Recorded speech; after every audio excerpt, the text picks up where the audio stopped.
It's a Christmas miracle. Congress had passed this Corporate Transparency Act, and if you had a small business, an LLC, a subchapter S, fewer than, $5 million in revenues, 20 employees, that sort of thing, small business, you would have been a felon if you had not complied with this law. And in fact, Congress passed it, and the deadline was January 1st, and only 10% of small businesses had complied. So like 90% of the 30-some million businesses that met those standards would have been felons, subject to $550-some a day fines and 2 years in jail. And thank goodness, a Texas court intervened and put a stay on this. It's like a stay of execution. But we filmed this episode. You still need to see what Congress is up to, because this law could still apply to you if it wins in the court, on appeal. But I want you to hear this episode with Jacki Deason, and I want you to be prepared to learn about and stay up to date with the economic war room for if this law does get struck down for good, or maybe they start enforcing it. Stay tuned for this episode with Jacki Deason.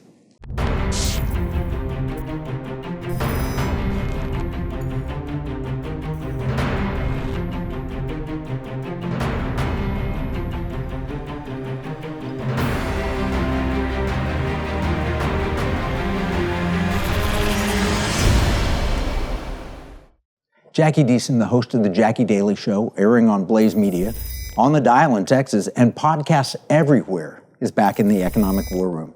Jacki has an incredible background in energy production, national security, environmental cleanup, and she served as legal counsel on Capitol Hill for a great congressional leader. Working in Congress, she advised on the oversight of federal agencies. This is where I first met her more than a decade ago. She's one of our first guests in the Economic War Room. She's also a senior fellow for Life Powered at the Texas Public Policy Foundation. Jacki's a dear friend and a go-to expert on diverse energy and politics. Welcome, Jacki. Good to be back with you. Thank Anytime, you. always. Well, it's just been a few months that we were talking about the petrodollar and dealing with that. Then since then, we've had the election, which was a massive change. But there's something flying under the radar that a mutual friend of ours brought to my attention, and maybe also to yours, that most Americans don't really realize is out there. It is the, Corporate Transparency Act, or CTA. Yes. I think it could be sinister. We've got a video on this. I want to play that clip and then get your perspective. All right. Are you up to speed with the new beneficial ownership reporting requirements? Sort of. A lot of small businesses like ours just have to report some basic info to the federal government about the real people behind them. It helps fight crime. Learn more at fincen.gov/BOI. Now, you've seen that. Have you seen that ad? I have, yes. I was taken by surprise. I mean, I've got small businesses. I've got a handful of them. And yet I wasn't aware of this until my accountant said, you need to fill this out, and until you've done it, we won't file your tax return, but we won't help you with it. Right. Okay, well, look, whether you are running a small business in the oil patch or a hair salon or you're Kevin Freeman, a star in the economic war room, doesn't matter who you are, this might be the most important message that you've heard all year long. This might be the most important message that you and I have ever talked about on our shows, because it actually is information that will keep people out of prison.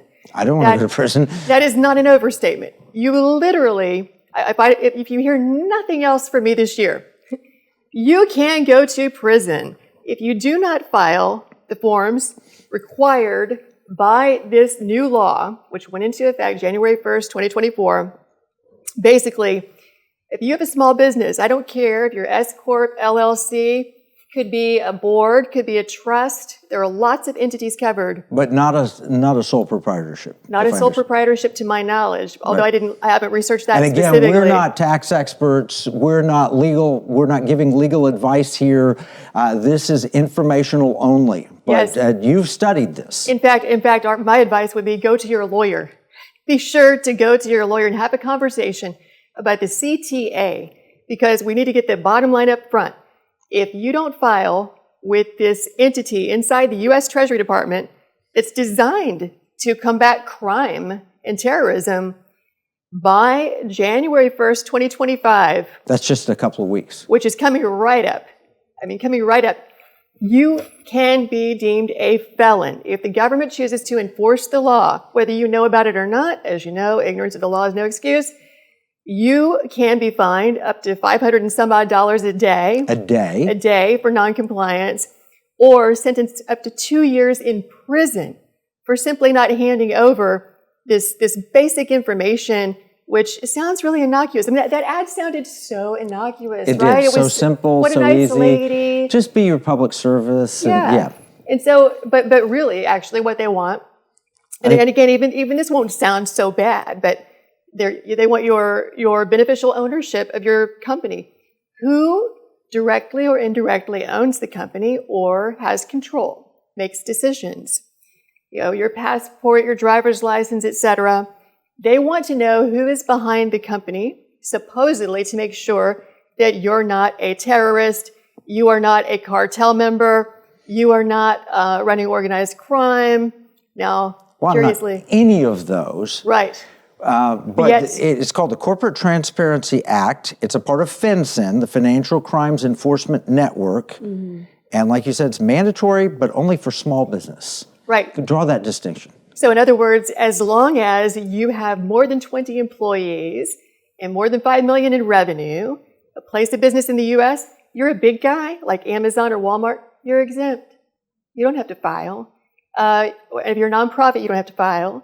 But if you are small business, you are the backbone of the American economy. You are arguably the model citizen who actually does the self-work to make yourself successful. You will be punished with this law. You are a small business, according to how they define it. Well, there's in the law. 33 million small businesses under Yes. this definition and Yes. 61.7 million employees. Right. So imagine, as of August, only 10% of those 33 million small business owners had complied with the law, probably because they didn't know the law existed. I certainly didn't. If I didn't have friends who were really on top of every financial development, I would not have known.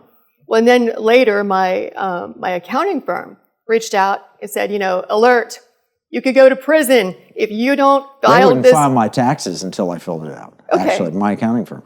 Well, that's actually, I'm glad they made it that serious, Yeah. that much of an emphasis on what was happening. But they wouldn't help me fill it out. No.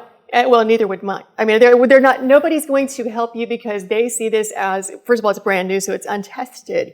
But it would be the unauthorized practice of law, arguably, for an accounting firm. And I am aware because I've asked lots of law firms. I'm a lawyer myself. I have lots of friends who are lawyers at top firms. They're not helping people with this. I don't understand that. I really cannot understand that because you would think that any lawyer, because this is not super complex stuff. No, but you do need help with it. It's not, You do, it's yeah. not super easy. All right, here's what bothers me. It bothers me during COVID that they shut down the small business and left the Walmart open. Right. And it seems like they're doing that again. And you watch the ad here, it looks like be sure and get your vaccine. It's good for everybody. Everybody needs a vaccine Especially without if you're pregnant. any drawing Yeah, there are some medical distinctions that could have been and should have been that we're learning now. Right. That I talked to Peter McCall and others. Maybe the vaccine's not perfect for every single human being, and maybe it was bad for some. Maybe it's not necessary for. They were doing those kind of ads, just like we just saw. Oh no, it's easy. You should do it. I feel like we're being manipulated through the media and through these laws. And yet, you worked in Congress. Do you think that Congress really understands what they passed? Kevin, we could do a whole series on how scary Congress is. No, Congress has no idea what it's passing about half of the time. I was a staffer for 7 years. I helped a member of Congress in the personal office, and I also was helping him as chairman of a committee, a subcommittee. I saw a lot of how things work. Members of Congress pass bills almost on a weekly basis that they don't read. We all know they don't read the bills. They don't know what's in the bills. So when a bill goes through... We have to take a break. Okay. We'll come back and we'll cover what Congress is not doing or should be doing, Okay. and then maybe some answers to the Corporate Transparency Act. Okay. In uncertain times, finding stability in the economy can feel challenging. But what if you could navigate economic volatility while honoring your biblical values? At Timothy Plan, they believe this balance is possible. Timothy Plan filters its volatility-weighted ETFs and family of mutual funds through a biblical pro-life and pro-family lens, so you can see competitive returns and moral responsibility, helping you to weather the economic storms. With Timothy Plan, align your investments with your values while adapting to our ever-changing culture. Since 1994, Timothy Plan has been recognized leader in biblically responsible investing. Timothy Plan, your bridge between faith, finances, and the future. Visit timothyplan.com or call 1-800-TIM-PLAN or 1-800-846-7526. Investing includes risk, including possible loss of principal. Before investing, carefully consider a fund's investment objectives, risks, charges, and expenses contained in the prospectus available at timothyplan.com. Here's a $10 bill. It's got the picture of Alexander Hamilton on the front of it. You know, it's kind of sad. When I was 10 years old, everything that I could buy for $1 now costs about $10. That's the cost of inflation. It's just paper. It's not backed by anything. You can't exchange it for gold and silver. You used to, but you can't do that anymore. And that's unfortunate. You know, pirates wouldn't accept this. Pirates, they wanted gold and silver. Patriots, the founders of this nation, also wanted gold and silver coin. In fact, they put a provision in the Constitution, 17 words, that said states could only make gold and silver coins tender within the states. That's why I wrote this new book, Pirate Money, Discovering the Founders' Hidden Plan for Economic Justice and Defeating the Great Reset. It will explain exactly the history of money and exactly why gold and silver coins can be made modern with new technology and a useful monetary system. PirateMoneyBook.com.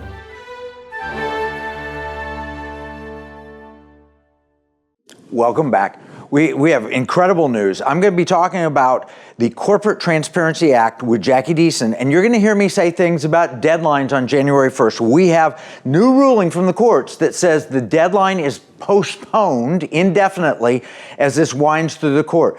But the problem that they started with this, trying to find small businesses and punish small business owners, that's still a real thing. It's not been completely settled. But the good news is there is an injunction against enforcement. So ignore the dates, but listen to the information that I share with Jacki Deason. Jacki, we're talking about the Corporate Transparency Act and how Congress passed it, may not even know what's in it, but if people don't respond to it by January 1st, they could go to jail or be fined more than $500 a day. Right. So I couldn't even believe this was real when I first heard about it. Surely there isn't a law out there that says if you don't file this piece of paper pursuant to a brand new law, we can put you in a cage for up to 2 years. That can't be right. And a felony charge. And a felony, you're a felon, yeah. For life, you will have a felony record. So I had to look this up for myself. I started working the phones, which is what I do. I spoke with a member of the House leadership. I spoke with a leader on the Financial Services Committee and confirmed that, yes, in fact, this is the law. This is a statute that was passed by the U.S. House. But didn't President Trump veto it when he was first time around? He sure did. That was back in 2019 for all the obvious reasons, or maybe they're not so obvious. It's unconstitutional and there are all kinds of problems, invasion of your privacy. But beyond that, as soon as he was gone, or before he even could let Biden measure the drapes, lame duck. What happens is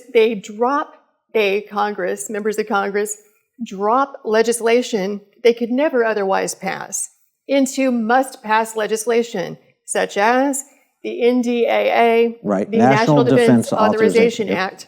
And that's not the only one. That's where I got some of my funding, by the way. Okay. Was dropped in the NDAA, but it was for the Pentagon, so that makes more sense. At least they did something right. Yes. Yeah. But there are several pieces of legislation like that come up from time to time, and those are big slush funds, pork funds, where they hide all kinds of things because there was earmark reform allegedly. Well, here's what they did. We can't pass this, or they're hitting with resistance. We'll dump it into NDAA. Well, members of Congress cannot not fund national defense. Right. So then it gets tucked in there. But at the same time... And Trump couldn't really oppose it because this was after he knew he was told that he'd lost the election, after he knew he was going to be likely leaving, and before Biden came in. So it was snuck in the back door. Well, and again, as the president, you really don't want to not sign law that funds national defense. It puts everyone into a horrible situation. True. And so at the same time, though, When I spoke with the two members of Congress I just mentioned, they said there was very little resistance to it in the House among Republican members, which is where you would expect to see the most resistance. And I write that off too. Obviously, things move so fast. Congress does way too much. They can't even read the bills or the amendments that are put in front of them, and they don't. Staffers hand them a piece of paper. It basically says, it might have been a bullet point one day. Right. On a long list of bullet points saying, here's what this does. Leadership recommends yes. We have to do this because it's fighting terrorism and criminal activity. It could easily have said that too. So there were only two members apparently on the Financial Services Committee who really put up a fight, is what I was told by someone who sits on the committee and put up the fight, he said. And I believe him because this is French Hill, and he now has a bill moving also along with, Senator Tuberville. Now I'm embarrassing myself. I'm proving I'm not a sports fan, right? But I can spell it. I can see his face in front of me. He's a good man. So he and Senator Scott and Lankford are all working to either, draw out the time that you have to comply with this law at least, so you don't, face jail time, right? Or to repeal it completely. And then you have your counterparts also in the House. And all the members I've spoken with are like, this is a huge priority. This is an abomination. We got to get on this ASAP.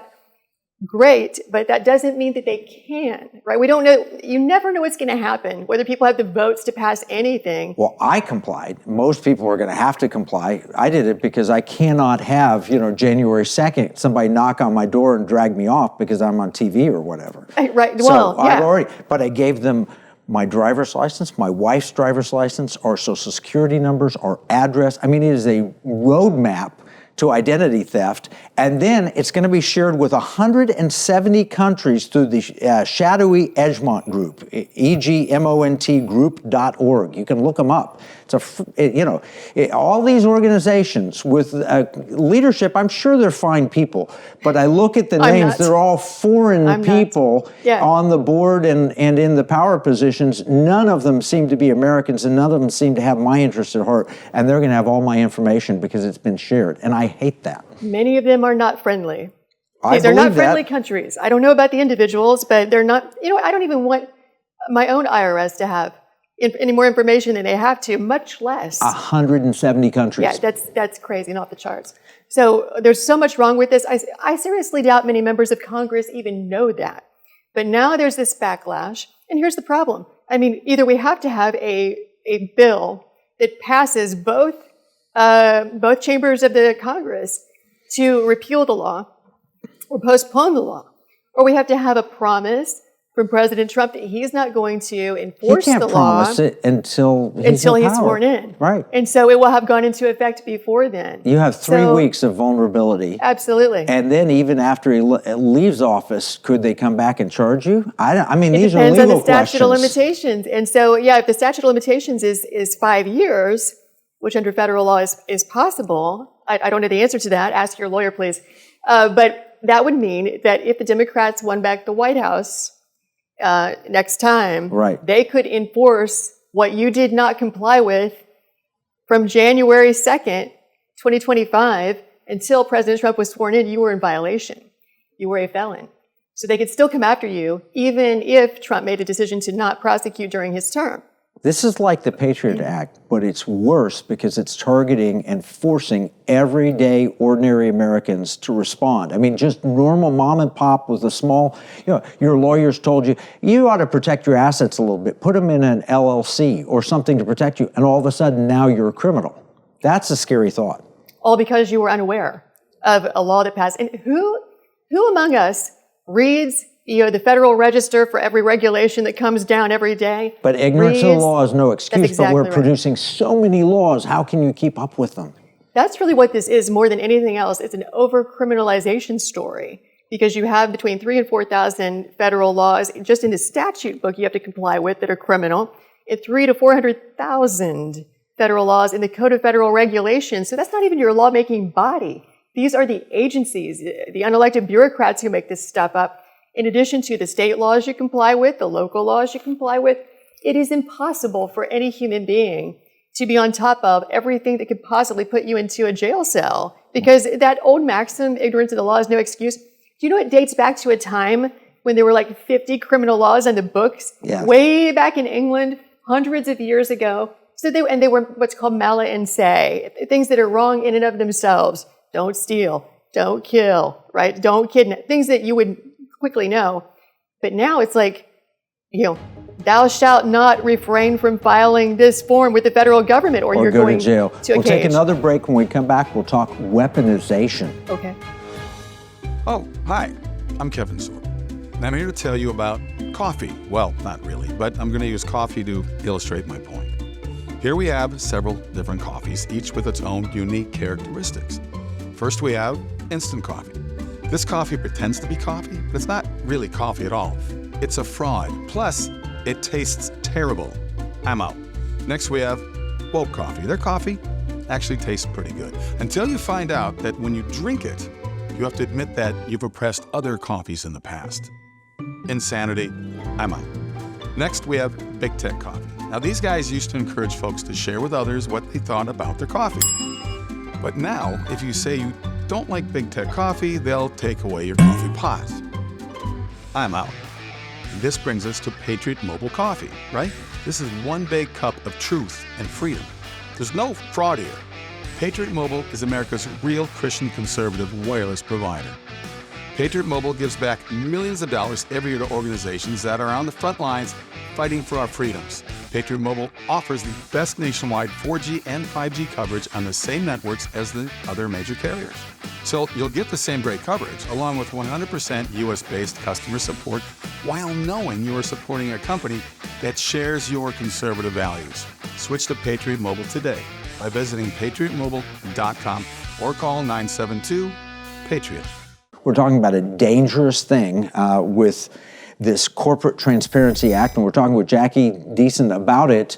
A lot of people are complaining because they don't know that this is happening, or if it is happening, then they have to comply with it, and that's dangerous. But if they don't comply with it, they could go to jail. If they do comply with it, though, what are the possibilities of weaponization, handing this information over? I'm worried about that. I've seen some great experts on the topic saying this is sort of like the for-profit equivalent of what we saw back during the Obama administration when we saw the IRS weaponize against nonprofits. And that was kind of famous. I mean, the you remember Lois Lerner case and all of that. the hearings that were before right. Congress. And I believe, anyone I think who's fair-minded who watched that would have the opinion, we come away understanding that they did target their political enemies.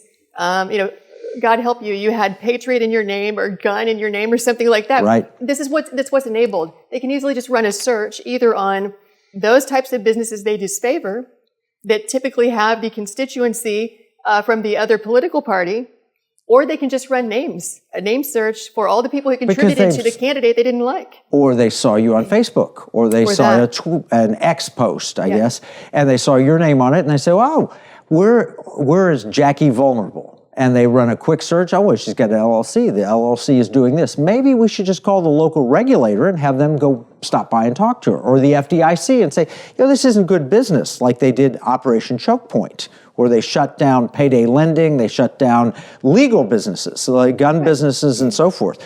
I'm worried about the 170 countries getting the information. We've already seen in the UK, officials said, if you say marriage is between one man and one woman, that's hate speech, and it could be punishable if it incites to a riot in the United Kingdom. So you liked a post or said something, and they come after you. Well, now they have your personal information, but they also have your business information. That scares me.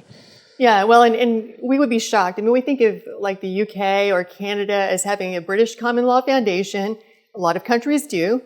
And we're safer in those countries if we want to travel there or whatever, because, they share our heritage. These are our brothers and sisters in law and rule of law. And actually, no, even far less. You've got a personal statement on this, right? Because you write a book or something, or say something.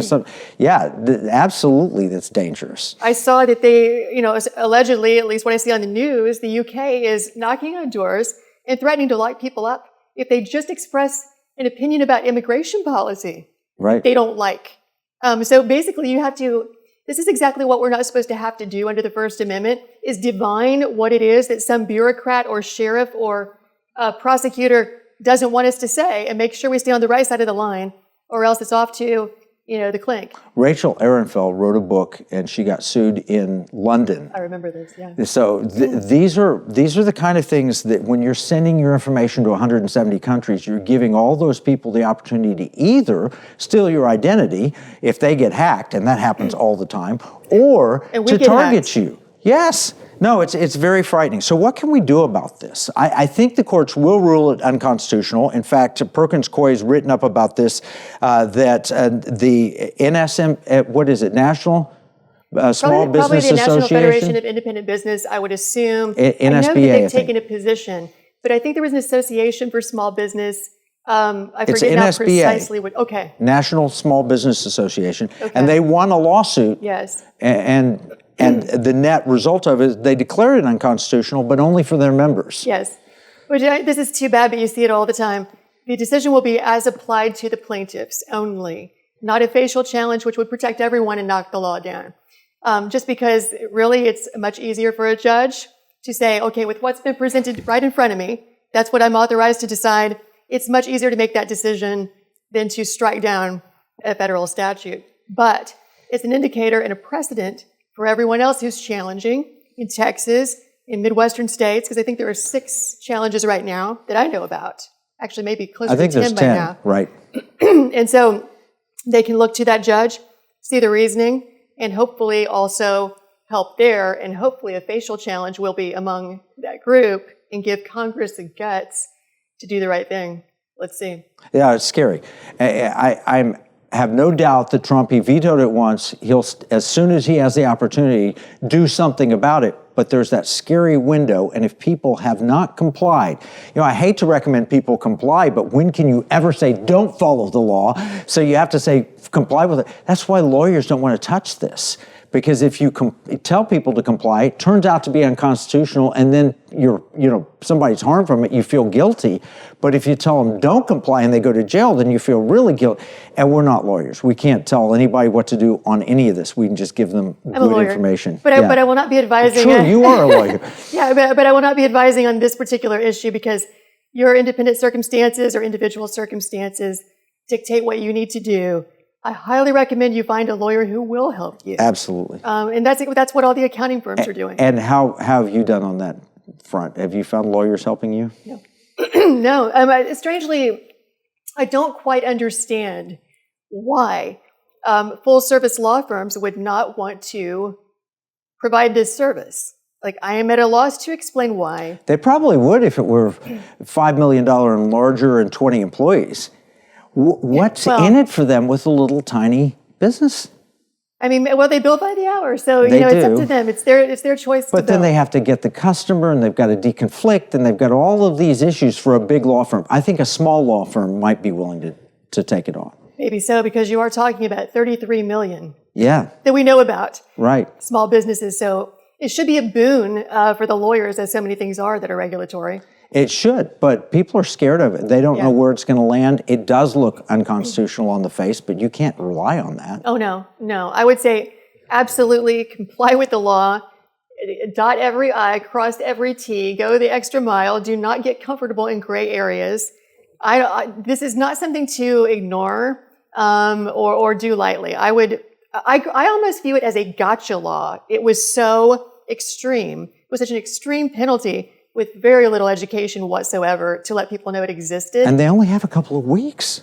Jackie was right. There were no exceptions. If you're a small business, you had to comply with this law, and you might still have to comply with it, but we got a stay of execution. It's a court ruling in Texas that postponed that January 1st deadline. So you do not have to comply, but you do have to stay tuned.